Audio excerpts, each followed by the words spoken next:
Subiri kwanza, Dr. Doom amezuia Stormbreaker. Imewezekana vipi? Bwana, karibu sana. Marvel tayari wamechia trailer ya Doomsday ambayo ni trailer dakika 2 na sekunde 25. DMs comments zimekuwa nyingi sana. Snash, tunaomba review ya Doomsday. Tayari umeshaona trailer imeachiwa. Sasa mimi niko hapa, mshikaji wako naitwa Snash, na karibu sana nikwambie kuhusiana na Doomsday inaongea kitu gani. Ukisikiza trailer kwa makini jinsi ambavyo inaanza, ni Dr. Doom anaongea. Anasema ya kwamba something is coming, kitu ambacho ni kikubwa sana ambacho hamwezi kufanya chochote kuweza kuzuia, na mnachotakiwa kufanya labda ni kuwa tayari kusacrifice kitu fulani. Na ukisikiliza kwa makini jinsi ambavyo Doom anaongea katika hali ya kawaida, si katika hali ya kutishia, kwa maana ya kwamba Doom inaonekana si mtu mbaya sana, ila anawaambia uhalisia ili waweze kusacrifice. Lakini sasa imewezekana vipi kwa Dr. Doom kuweza kuzuia Stormbreaker? Ukisikiliza vizuri, hata katika moja ya event ambayo Russo Brothers walishia kuongea, walisema ya kwamba Dr. Doom kwanza ni scientist, lakini pia ni technologist, ni genius, bado ni magician. Kwa ni mtu ambaye ana akili sana, aliwastudy hawa watu vizuri sana, akajua kwa kuna Thor, kuna nani, nguvu zake ziko 1 2 3, huyu unajua akija hivi mimi nitajidefeat kwa njia gani. So inawezekana ametumia magician. Unajua Doom sio kwamba ni mtu ambaye ni powerful sana, sema ni mtu ambaye ana akili, alijua jinsi gani ya kuweza kufanya mambo akawa ni powerful. Na hata Russo Brothers wenyewe wanasema ya kwamba Dr. Doom ni moja kati ya villain ambaye ana nguvu sana kuliko hata Thanos. So sijui pale ambapo movie itatoka. Lakini pia kitu kingine ambacho ukiangalia katika trailer utagundua kwamba sauti inasikika ni ya Dr. Doom na ni Thor anaongea. Thor anawaambia kwamba huso wakati wa kupigana sisi wenyewe kwa wenyewe, lazima tukubaliane kupigana na huyu adui ambaye amekuja sasa hivi, na tukifanikiwa kurudi tutarudi kama vile brothers na sisters. Kwa hiyo humu ndani ni Thor, ni Dr. Doom ambao wameongea sana. So inawezekana kabisa Avengers Doomsday hii ni battle kubwa kati ya Doom pamoja na Thor.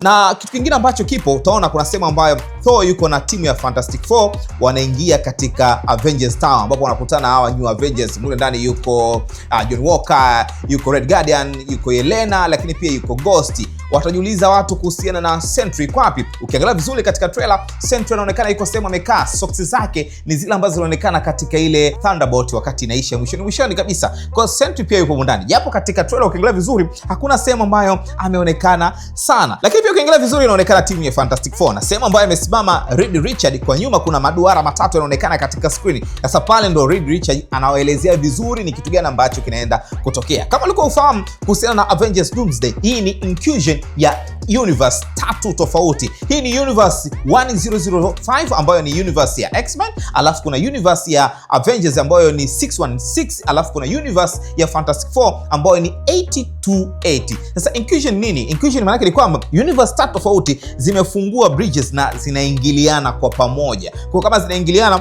zinakwenda kuharibika zote kwa pamoja. Sasa hiki ni kitu ambacho kipo katika Avengers Doomsday. Na inawezekana hii inclusion imetokea baada ya kuwa jamaa wamefanya sana multiverse. Kumbuka hata Steve Rogers peke yake mwenyewe, huyu Captain America, aliweza kutoka kurudisha zile Infinity Stone, baadaye akaja akabaki past nini, akarudi huko akiwa ni mzee. Kwa hiyo tayari wamesha haribu timeline. Hivi ni vitu ambavyo utavielewa kiundani zaidi kama utaenda kuangalia series ya Loki. Wow, kitu kingine ambacho kimeonekana pia ni Loki ameonekana katika Avengers Doomsday trailer. Lakini sasa ukiangalia vizuri, Loki anaonekana ameshika kadi ya TVA ambayo nyuma ukiangalia kuna ule mti ambao aliushikilia katika series ya Loki ambayo ile ni tree ya timeline, akiwa ameshikilia pale kama ndo mfalme mwenyewe ambaye ana manage timeline zote. Na ukiangalia vizuri sehemu ambayo imesimama Loki pale sio TVA, ile ni nyumbani kabisa, ni nyumba, na ile ni nyumba ya Steve Rogers. Sasa hapa ndo tutaweza kuelewa, je, Captain America Steve Rogers aliwezaje kurudi na kuonekana katika Avengers Doomsday.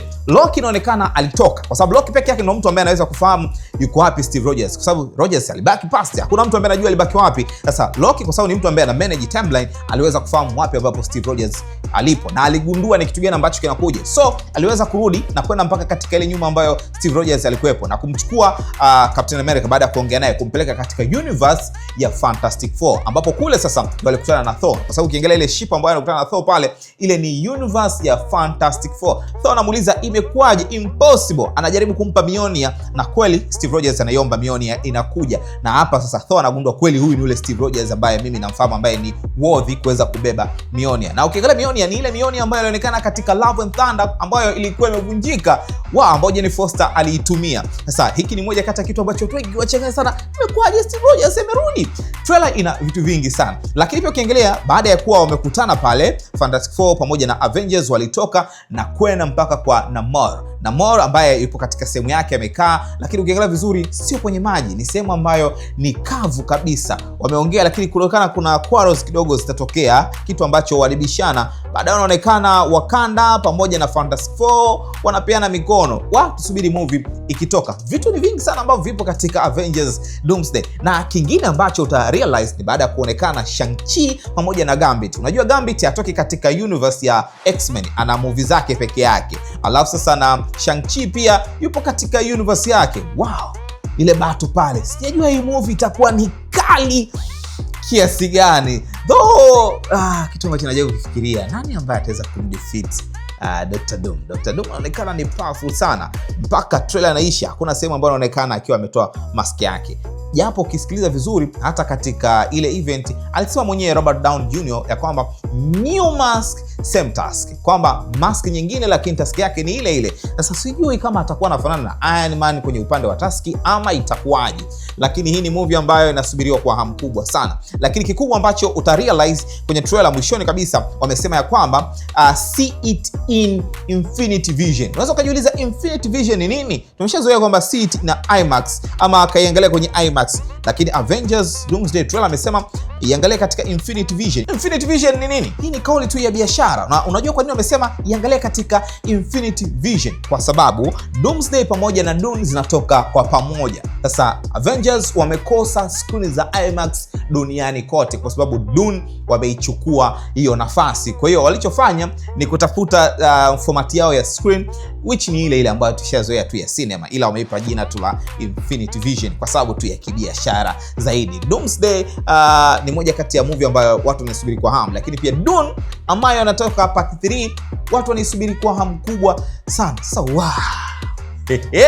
asante sana kwa kunisikiza. Mimi naitwa Snash, mpekee ambaye nakwambia kuhusu filamu kwa lugha nyepesi kabisa ya Kiswahili. #yangu tutasema movies ni Swahili.